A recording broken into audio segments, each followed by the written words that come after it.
here we are. Crazy income inequality at the levels we haven't seen since, I don't know, the Great Gatsby. Real wages have been flat for 50 years as the richest among us have just gotten richer and richer. Left-leaning and right-leaning populists will say the problem is simple. We just stop fighting the class war.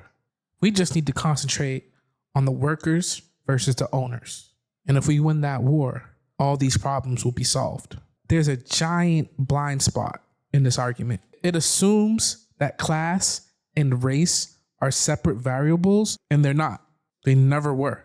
In the 1960s and 70s, when we started having real conversations of whether or not those rights that workers fought for should be applied to everyone, the backlash was swift and severe. Richard Nixon ran on law and order. George Wallace channeled white working class anger away from Wall Street and towards black neighborhoods. The message was clear. The real threat wasn't the guy that bought the local factory and laid off everybody. It was the black people moving into your neighborhood.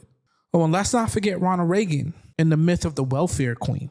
A black woman who's lazy, fraudulent, living on your hard-earned tax dollars. All a lie.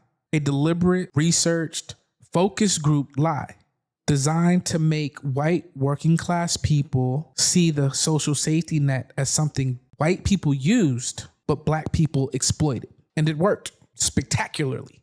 Welfare reform, the destruction of unions, tax cuts for the wealthy that working class people somehow celebrated because they'd rather see rich people keep all that money instead of seeing black people steal it.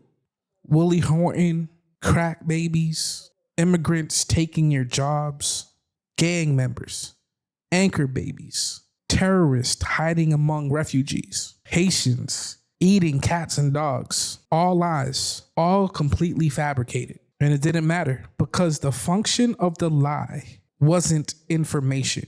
It was activation, mobilization. It was about pointing white working class anxiety, which is real, at the wrong target.